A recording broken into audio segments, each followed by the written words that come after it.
Hello, and thank you very much for joining us. This is the Conrado Show. This is the show where we discuss issues of purpose, passion, and power.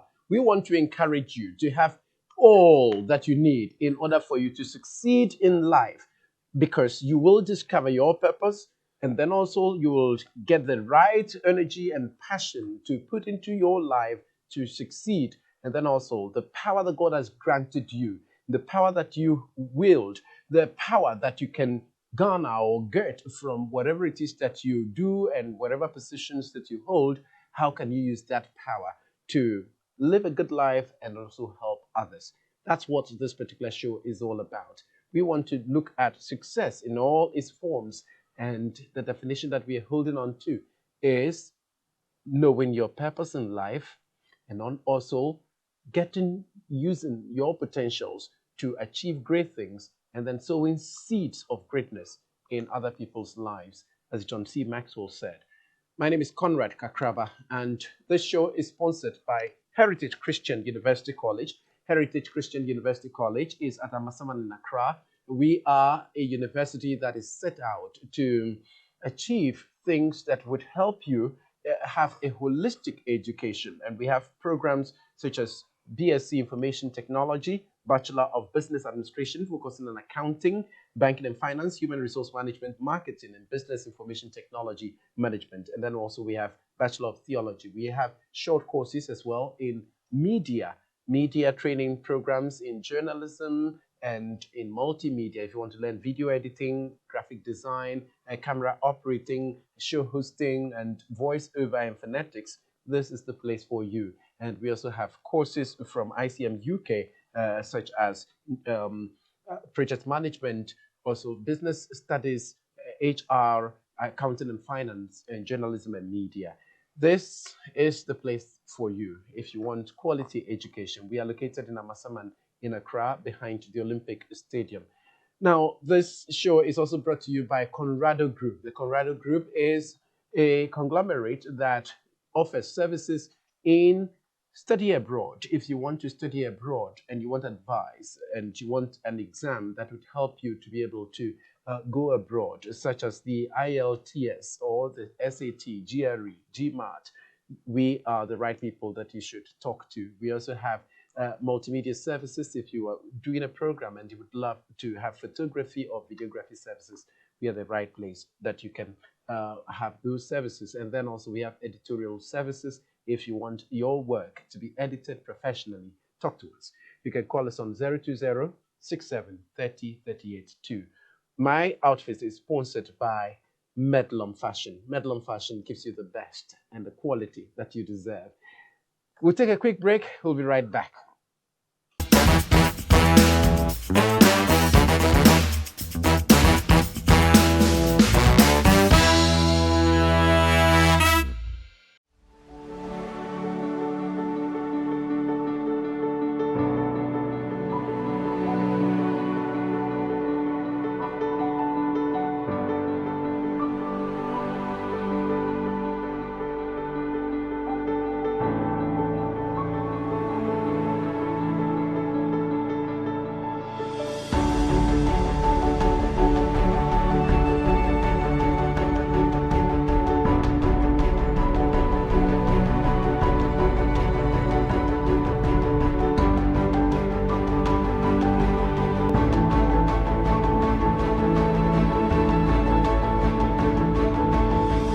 Feel adrift as you transition into a new stage of your life. The future seems like a blank space until you discover the passion within. The canvas of the future is yours to paint. Welcome to a world of opportunities. Heritage Christian College, offering world-class university education, training compassionate entrepreneurial leaders.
Welcome back. You're still on the Conrado Show. This is the show that gives you purpose, passion, and power.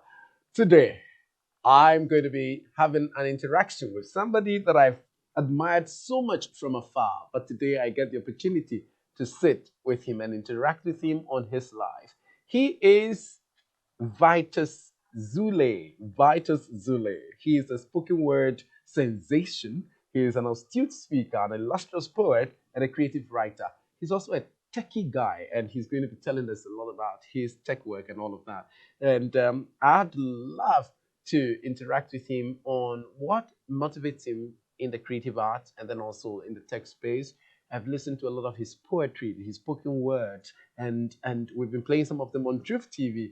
And I'm like, wow, this guy is really, really good. I want to talk to him, and I've been able to contact him. And today he's right here. Now, before we start, let's listen to one of his spoken word poems. It is entitled Africans Complain Too Much About Slavery. I came to shake some African tables because someone has to hear something. See, this piece might offend many, but who's counting? I think you Africans complain too much about slavery, I'm just saying. First off, whose fault was it? No, wait, I don't seek to make light of the effect of those dark years on the African continent, but reason with me. If you spend too much time complaining about how you were enslaved in the past, you may actually be blinded to the modern ways in which you are still being enslaved. For instance, how slavery of the past was physical, but now it's mental. Like how I can make you think that your country is worth nothing and you haven't really arrived until you come to mine. So then I wouldn't have to come to your country to fetch slaves on a ship anymore, because they'll run here by themselves forevermore. Like how I can make you think that my products are better than anything your country can ever produce, and so you haven't really got it until you import mine. Like how I can make you believe that all your heroes are villains and my heroes will soon come to rescue your land after they are done rescuing mine. Like how Alexander the Great is described as a conqueror for conquering, but Shaka Zulu is labeled a bloodthirsty barbarian for doing the exact same thing. Like how your queen mothers are localized but our queen is globalized. Like how Spider-Man is called a superhero but Kwekwanansa is called a superstition. Like how I can make you think that every aspect of your culture is primitive and every aspect of mine is called modernization. Like how Jigbodi is not a cool name to give to your child, but once you call her Patience, she can move mountains. Like how I can make you think that you aren't really married until you have a white wedding. Like how I can make you think that you need my engineers to erect your mega structures, but since you can't afford them, you need my loans to pay them. Africa, wake up. How long until you realize that we never really ended slavery, we rebranded it. And while you were busily lamenting on the effects of the transatlantic slave trade, we found a new way to do it. How's that for smart? Now that's strategy. From physical slavery to mental slavery, well, guess what's next? Spiritual slavery. I think you guys call that religion, but let's leave that for another day. Vitus speaks. All right, still on the Conrado Show. So now let me introduce to you the one that we have been waiting to hear from, Vitus Zulee. Thank you so much for coming. Thank you so much, Conrad. It's been a pleasure. Yeah. So tell me a bit about Vitus Zulee, or Vitus Speaks. That's your brand name. Yes. Vitus Speaks. Vitus speaks. Yeah, and the Speaks has a Z at the end. Is it? Okay, yeah. So tell me, who are you? So, many things depending on who's asking. But for the purpose of this conversation, Yeah. I'm a spoken word poet, I'm a speaker, I'm a writer, Mm. and I'm an entrepreneur. Interesting, but tell me a bit about your background. Okay. Let's start from family background, then we'll go to educational background. Okay, so I grew up in a family of four. Mm. Both my parents Yeah. were somewhat educationists. Okay, My mom is currently still a librarian at the University of Ghana. great. My dad is a retiree from public service. Mm. And so I grew up in a home that was Yeah. very much, Focused on education. Yeah, And those things have significantly influenced who I have become. Yeah. I mean, you can't grow up in such a home and not and exactly. So Yeah. I have always been the person that loves to, get knowledge. Knowledge has always been paramount for me I growing up. see. Yeah, I have I one sister. Yeah. Valerie. She's my only sister, and Wow. so I've had a pretty. So you have two calm- children. Yes, two Yeah. children. Yeah. So my upbringing was pretty calm, I pretty see. quiet. I Yeah. see. I see. I Yes. see. But as I grew along, I began to find an interest in speaking, and Good, so that good. was the moment. That was the highlight for me. That was Yeah. the deciding point for me that Yeah. shaped the rest of my life. Yeah. Interesting. Where do you come from? My dad is from Jirapa. Mhm. That's in the Upper West, so that's where I'm from. My mom is from the Volta region. Oh, really? Yes. You did mention that. Yeah, in our chat, you never mentioned that. Okay, so that's interesting. And where did you school? I mean, let's say secondary school. So I went to Presbyterian Boys Senior High Okay. School. And From there, I university? continued to Catholic University in Fair Fairport. prayer. Yeah. Okay, great. And what did you study? I studied computer science. So in the high SHS, school, yeah. I did science, Okay. but with geography, we Mm. had the option. Yeah. So I did geography, and then at the university, I did computer science. Wonderful, wonderful. And how did you get into creative arts or writing and poetry and all of this? So as far back as I can remember, Mhm. I've always been the guy that writes. Okay. That is just what I don't know how I came, but Mhm. like I said, probably my background, my parents, yeah. they have had some level of influence in that. But I've always been the guy that writes. I see. I've been writing from junior high school. I used to do the whole junior graphic. Yeah, I used to do that too. Exactly. Then fast forward senior high school, I used to be the guy that writes letters for people to send to their girlfriends. Oh my So- goodness, you so- did all of that. Yeah, so I've always been the guy that writes. That's as far back as I can remember. Do you have a girlfriend? No. But you write for other people. Exactly. So if you're a lady, you had a boyfriend in Presec, I probably wrote that letter that you received. So the thing is, Vitus. That thing is is- hilarious. much later, like I said, I developed an interest in speaking. I So I see. started listening to a lot of spoken. It wasn't spoken word at the time. Just the orator. Yeah, orators. Yeah. Yeah. Mm. And much later, I discovered the art of spoken word, and I felt like this is something that unites two things that I love to do, and that's writing and Yeah. speaking. And that Yeah. was Yeah. yeah. Wow. how I found Wow. myself. Wow. Vitus speaks. I love that. I love that. Now, so tell me, when did you really start recording yourself for the creative arts or spoken word? Okay, so I began with a group actually. It was a group called Stumped. It was a spoken word group. Okay. We met ourselves at in a youth organization, Okay. and then we all found out we have very similar talents, and we decided to form a group. That's as far back as, if I can remember correctly, somewhere in 2012 thereabouts. Not too sure. Mm. And then we started working together. So that was when we started recording. But as we moved along, Yeah. various things came in between, Yeah. distance, Yeah. other pursuits and all of that. And so we had to go our separate ways. So it was somewhere around 2017, 2018 Yeah. that I actually set out on my own with the brand name Vitus Speaks. Mm. And then I decided to take the art more seriously because I felt it was more than just a talent. Yeah. Previously, it was just something I was doing for fun. Yeah. But along the line, I felt that this is beyond a talent. This is an instrument that I could use to pass certain messages across and impact lives. Awesome. Awesome. Awesome. And there is another one that I love so much: education versus the keys to success. And let's listen to this, and then we'll be back to continue. Education versus the keys to success. Education is key to success.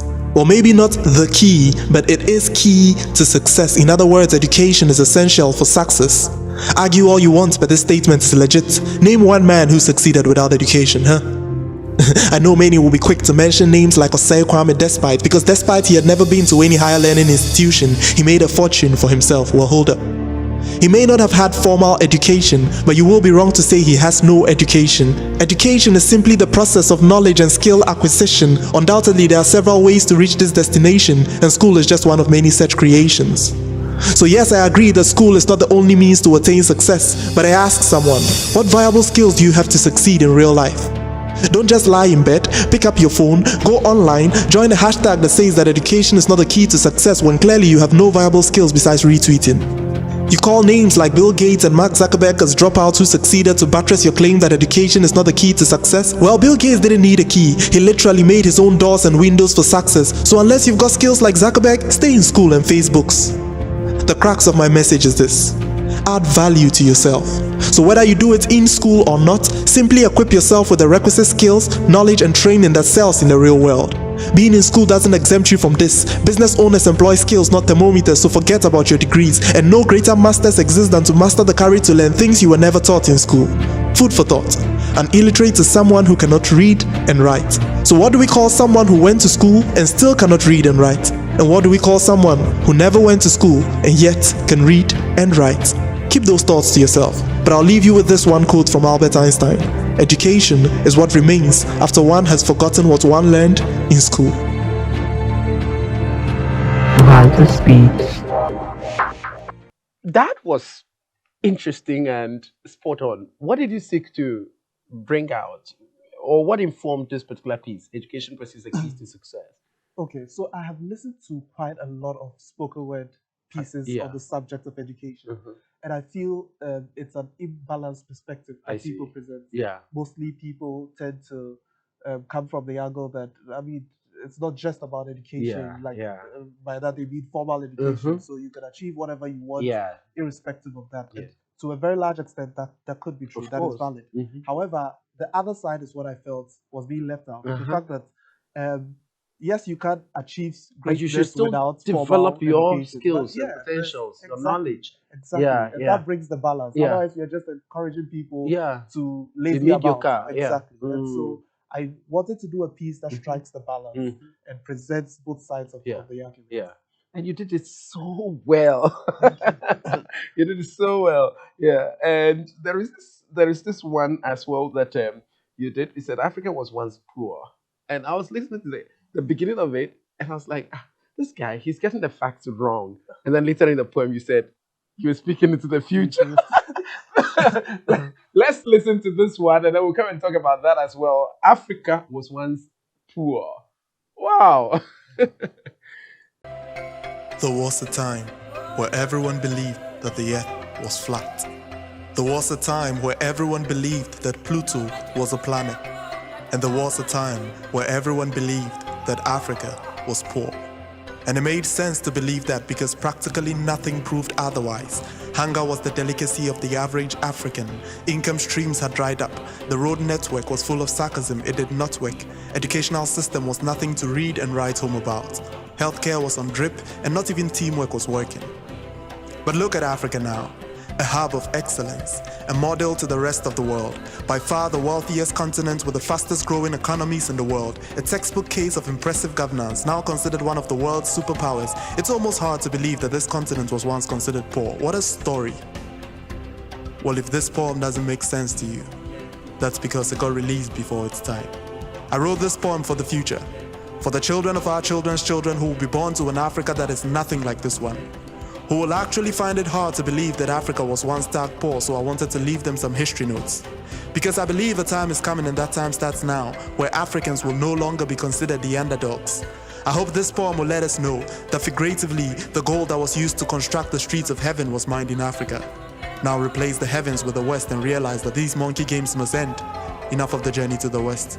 The soil on which Congo sits is estimated to be worth about $24 trillion, and yet they rank Congo as one of the poorest countries in the world while taking about $300 billion worth of bauxite from here annually. So much for being poor. See, the only real poverty in Africa is a poor self-image, and the only true solution to Africa's hunger is food for thought. For once this is said, just like Pluto was wrongly judged, Africa shall never be called poor again. Vitus speaks. Africa was once poor. Africa was once poor. But now you do want to say it's not poor, or you're being futuristic. So that piece was like you rightly said. You're a prophet, Prophet Vitus. Yeah, that was a prophetic piece. So probably my children or my great grandchildren They will come and live those days. and when they listen to it, it'll be accurate by then. Yeah. But I mhm. created that piece Yeah. to immediately strike a chord in people to Mhm. realize that there is a future hope for Africa. It may not be so right now, Yeah. but there is a future hope. So if we stand in the future and look at Africa from like a hindsight, we should be able to see that we've come a long way. Yeah. So that future hope should want to drive us Yeah. to move Africa to the point that we Ooh. want to be. So you said you write about Pan-Africanism, Yes. and why did you decide to choose such a big topic, Pan-Africanism and the African Renaissance and all of those? So I had a piece. We played a piece that Africa complained too much about slavery. Slavery, yeah. I felt that way about a lot of Africans, about how we complain too much about the Why we are impact where of we are, slavery, what slavery had done to us. But I feel like there's very little we can do about our past to change It's it. past and gone. Exactly. But there's something we can do about our Present to impact on the future. influence Exactly. the past that we'll have in future. Okay. And so, in a certain way, I feel that if people could see things the way I see, then I feel this is very tied to what I do in the art. Yeah. For me, the art, like I said, is a tool to present people with a different view. Exactly. Perspective. Exactly. Because I believe the views shape the world. Mm. The world as we have it today is the way it is because of the views that people have left projected. behind. Exactly. And people take actions in the world based on the views that they have. Yeah. So certain negative views will result in negative actions. Positive views. Exactly. So if I can give people a different view of Africa, I feel that it will significantly impact the future of Africa. And that is what drove me into to write this. Exactly. I see. And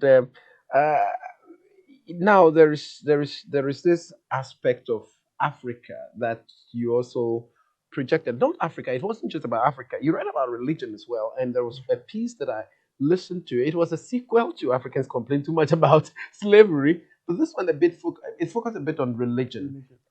Why did you decide to focus on that? So I think at the end of the piece, yes, you said you guys call that one religion. I ended that piece by saying that so there has been physical slavery, there has been mental slavery. Yeah.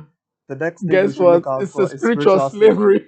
And I said I'll do a sequel to that. And people had been asking. I had never written a sequel, so I decided to write a sequel. And I wanted to attack the divides that religion, has brought.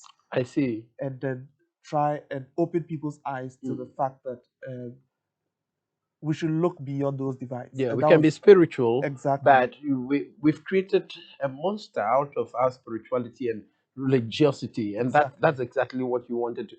Hey, let's play that particular one. Africans Complain Too Much, the sequel to that, and we'll come back and talk a bit about that. Now that's strategy. From physical slavery to mental slavery, well, guess what's next? Spiritual slavery. I think you guys call that religion, but let's leave that for another day. Well, today is another day, and thank God you and I are alive to hear what I have to say. Now this is kind of a touchy subject, but like they say, if a conversation is hard, then it's probably the one worth having. Now see, there is faith or belief in God, and there is religious practice. Religion here being a system of practice founded by man as a way to express his faith in God. Which is fine if you ask me, and trust me, I'm not against any religious faction. In fact, I myself have my own affiliation. But genuinely I ask, that if your religious practice stood in the way of your faith in God, which would you rather choose? And if your religious practice stood against rightful wisdom, what would you rather do? I heard of a lady who died because her religious practice didn't permit blood transfusion.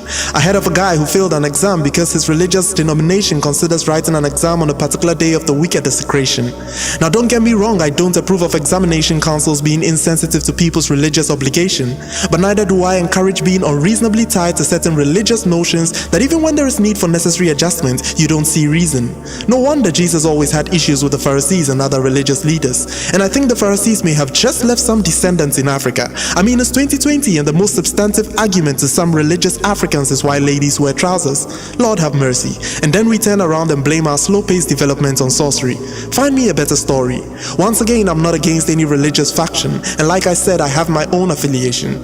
But all I'm saying is this: just don't blame God one day for the things your misguided religiousness has done to you. He has no hand in it. Vitus speaks.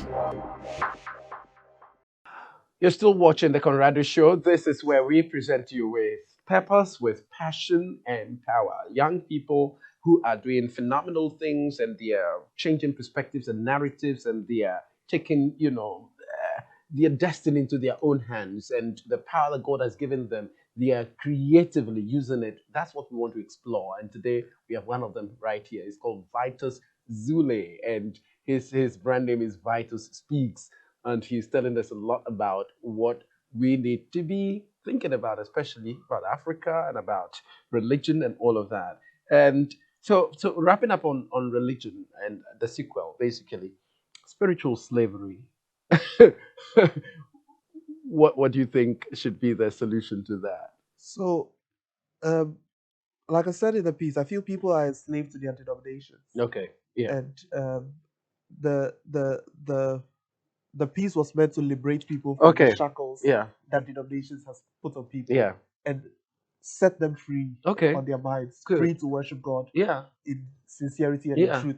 Just that. Just to set so you're not against what would be termed religion, but you want it to be done with a certain kind of mindset, exactly, where we don't create certain problems for ourselves. I love that. And I I really welcome those thoughts that you've expressed. Now, there is one also that you did on Dare to Achieve Young, and that was phenomenal. We've been playing it as a breaker on Truth TV, every day. Dare to Achieve Young, looking at the potentials of young people. Young people have a lot of potentials. Tell me about why you decided to do that. So I always say this, that as much as young people or the youth form a fraction of today's population, they form 100% of the future. And I love that. There is so much that the youth have to be prepared for if they are going to take over. So positioning, very key. Positioning the youth to take over. And if we have to do that, it starts from the very things, the mindsets. Because I feel that the mind is very powerful. And so that is what I wanted to attack. The mindsets that the youth are not capable, the youth are not adequate. I wanted to empower people. That was an inspirational piece, to empower the youth. That, look, you can achieve something at a young age. Don't wait till you get old. A lot of youth have, when I grow up, like you don't need to grow up to start that. I see. So that was the focus of the piece, empowering people to start young, dare to achieve young. Whoa. And you have dared to achieve young. And I'm very, very happy about the fact that you speak to these issues, because they connect and resonate with me a lot. And a lot of the stuff that I talk to my colleague young people, whenever we have these motivational and mentorship sessions, tell them that, hey, you need to start wherever you are, whatever you can do. I wrote a book when I was in senior high school, and it was through these geographic debates and all of those things we were putting together. And I loved writing, and somebody saw it and said, one of our teachers, he was like, Conrad, I would like you to put all of these articles together. I want to compile them into a book for you. And I was like, and it happened. That is one of the things that showed me, hey, every dream that you have, just keep working at it. And somebody would one day see it and would love to help you. And even the studio, this whole media center, it was just an idea in my mind. And, I just wrote it as a business plan and submitted it to my boss. And he looked at it and was like, this is it. I really love it. I want to help you to achieve this. And somebody came up and said, I want to help you to put up a 3-story structure free of charge. Whoa. I was like, are you serious? And people have come forward, camera, this, that. And I was like, whoa, that is it. You just have to believe that you can. Once you have the idea, start working at it and put it together, package it nicely, and then let somebody know about it. Somebody would love to help you. Somebody has been waiting for that opportunity to help you, to just bring out the best in you. So you as a young person, don't believe that, you can't do anything, you're too young, you're not capable of anything, you don't have any potentials, you don't have any talent, you don't have this, you don't have that, your family background is so bad, and this and everything is a problem to you. No, just use what you have, the mind. The fact that you can even complain, that alone should tell you that, you have something in your mind. You can realize the situation you are in, but you must not stay there. Just step out and be faithful, have that faith and confidence that you can do it. And start doing it, keep at it. Consistency is key. Many young people just want to touch something and then they leave it there. Consistency is key. Keep working at it, and also expose it to people that you trust, and they can give you some ideas. Wow.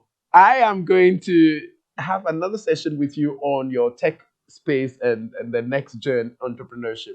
But for now, let's wrap up on the creative bit of it. So let's talk about the creative industry in Ghana.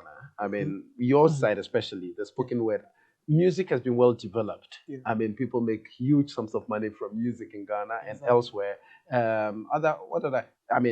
Performing arts in terms of the drama and film and all of that. What about yours? you should be one of our celebrities in terms of spoken word, art and all of that. But how is it in terms of making money out of it? So, like you said, music is at a certain point. Film is at a certain point. Mm-hmm. The spoken word industry is still growing. It's still very infantile. And it's still like gaining grounds in this part of the world. And so it's not as financially rewarded as it should be. Mm-hmm. However, it's young, like I've said. And so there are so many prospects to it. I believe that so much. Mm-hmm. The thing is, every art form, it takes time to build.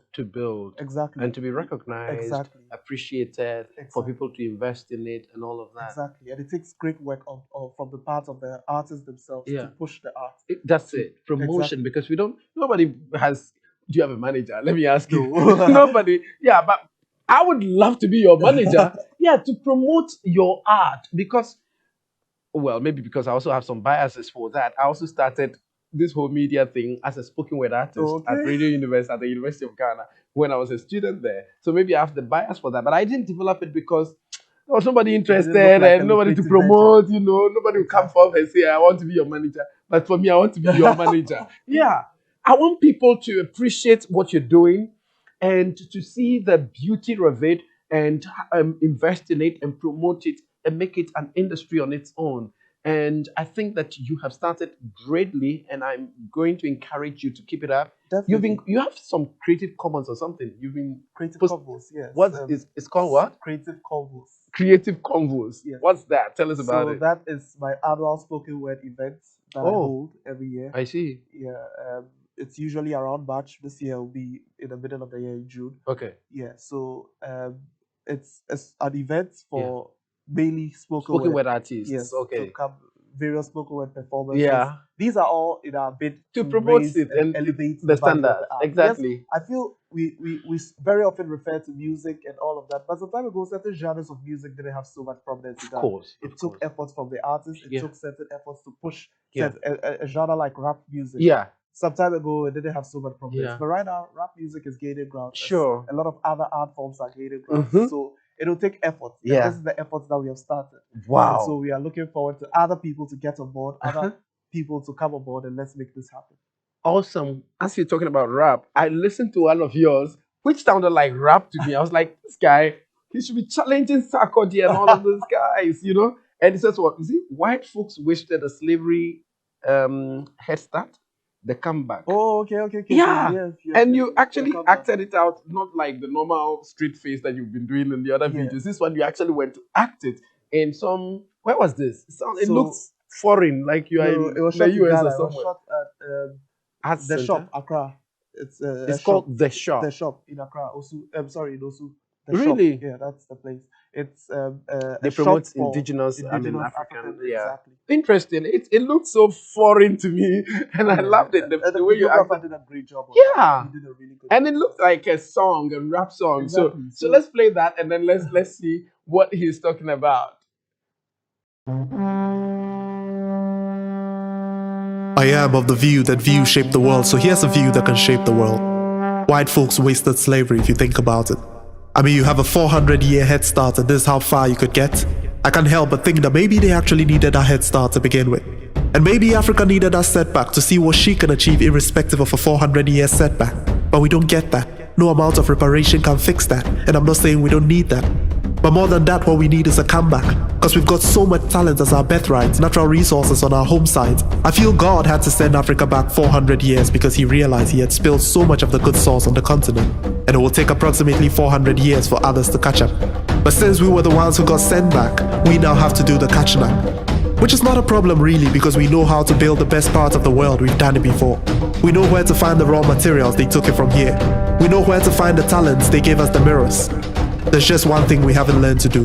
If one black man can rise above a deprived racial background and against all systems of oppression secure a 330-acre land in the heart of Atlanta and build one of the largest movie production facilities in the world, I dare say that black people have what it takes to win in a checkered world. Checkmate.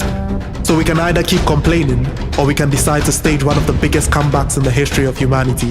And this is what it means to stage that comeback. To literally come back and invest in the continent of Africa. The choice is hard.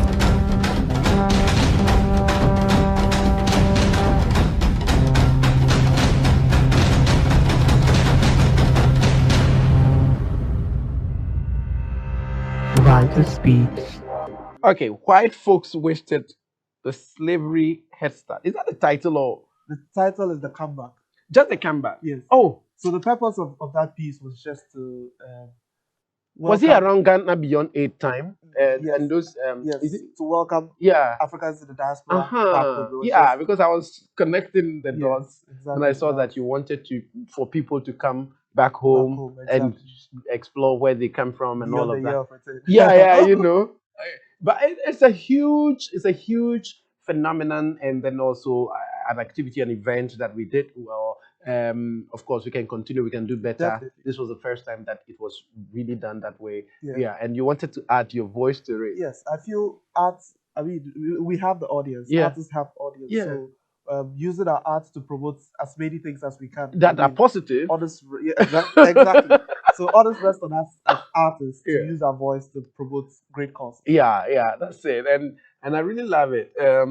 I think, what's your best work? That's a dumb question. You know, all artists, they'll say my best work is the next one or the last one.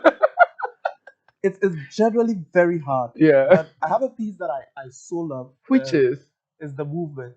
It's called The Movement? Yes. I saw it, but I've not played it yet. So maybe let's look for it. The Movement. Look for it and then get it on.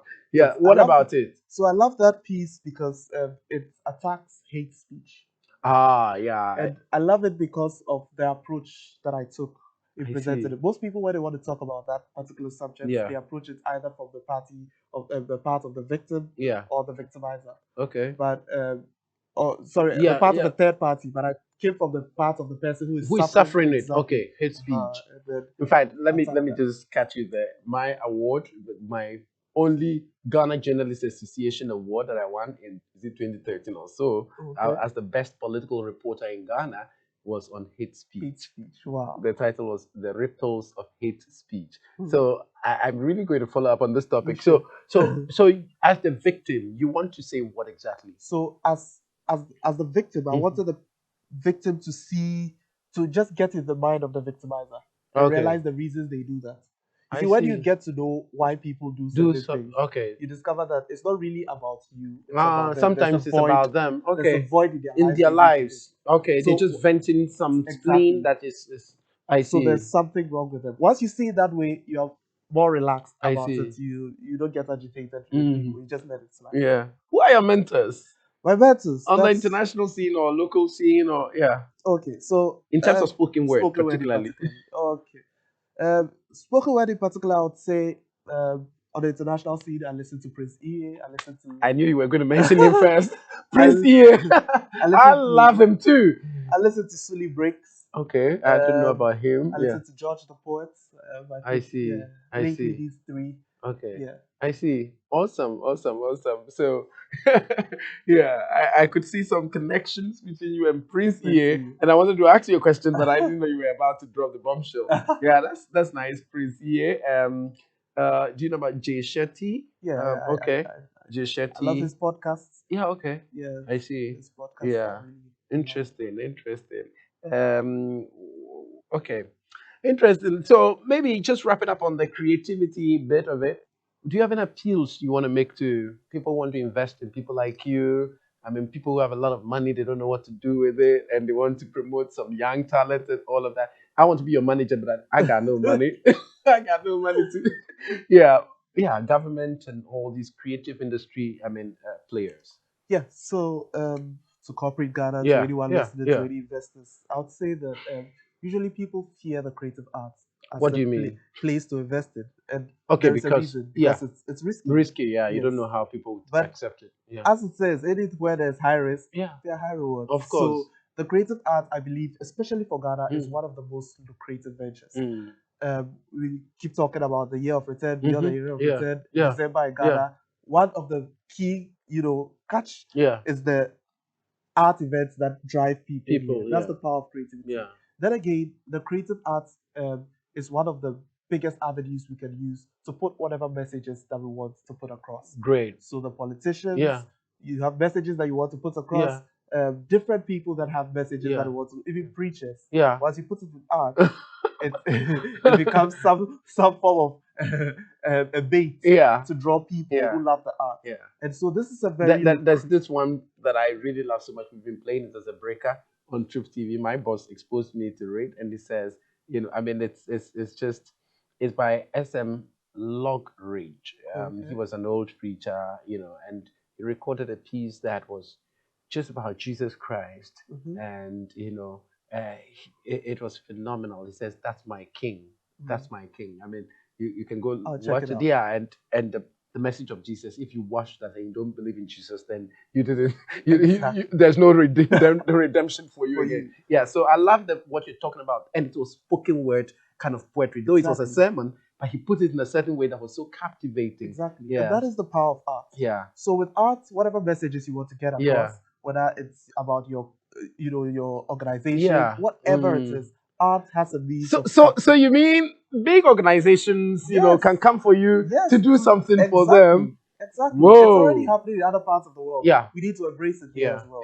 It's just a smart way to put your message across. People do it with music. So why not? So definitely, if you want to invest in art, now is the time. Great. Do you get gigs, sometimes to go for events and blah, blah, blah? Yes. I've seen you on TV, I saw you on City TV, saw you where again? Where? I've been all the number MX24 and I was like, wow. TV Africa, Metro, I've been everywhere. Really? Really? Yeah. So yes, I do get gigs and various gigs. I think spoken word is one art that can be performed on different platforms. Yeah. Whether political, corporate, religious, anywhere it can be performed. I mean, we saw during the US election, after the inaugural speech by the poet Amanda Gorman that went viral. These things, any kind of events, we are open to it. Interesting. Do you have people you work with? I mean, other artists that you either mentor or blah, blah, blah, so that it's not like only you and you become so busy. Okay. So I had an artist mentoring program some time back. It was for a period. It was like a month long. Okay. And then it ended. And hopefully I won't start another one. Yeah. But there are a lot more poets coming up who reach out, and in any ways that I can you support? Interesting. But you don't have any like how you have what we're going to talk about in the next edition, which is about the educational hub, your next gen educational hub. You don't have anything like that for the creative arts yet? No, for myself, no. I have my team that works with me as the artist. Okay. And then I have my annual event that we bring other people on board. But not that training kind of hub. Okay. Maybe you have to think about that. I would consider. Wow. So any final words on this creative arts section? So, final words, I would say that art is so powerful. I love art. Art, how would I describe art? Like, art is so powerful. I love art a lot. And this is beyond even spoken word. I love comedy. I love so much because I believe that art is to some extent spiritual. Because you have to search deep within your soul to bring things that were previously non-existent, and you're bringing this to life. And so, listening to art alone, it can be relieving, it can be cathartic. I want a lot more people to appreciate art, and then I want a lot more people to respect artists. I have a piece where I speak about the fact that artists need to see what they do as intellectual, as something intelligent. And so I want people also to see what artists do as intellectual and accord them the needed respect. I think maybe because of your science background, it has helped you a lot to be very precise. I wouldn't agree to that. I wouldn't agree to that. I wouldn't agree to that. It's because of my art interest. Yeah, we'll talk about that computer science, bit of you in our next episode. Definitely. This has been the Conrado Show, and today I've been so carried away by the ingenuity, by the creativity, by the spirituality, by all the issues of Vitus Zulee. Well, Vitus Speaks has been my guest on the Conrado Show today. It's been phenomenal having him here. talking about his life and his art and all that you too can do in order to support the art, especially the spoken word industry. It is a very big industry with wonderful potentials and promise, and we need to be able to support the spoken word artists. This has been the Conrado Show, brought to you by the Conrado Group and then also Heritage Christian University College in Amasaman, Accra. We'll be back again some other time to have a different session on the tech aspect of Vitus Speaks. Thank you so much for your time. I'm Conrad Kakraba. Bye for now.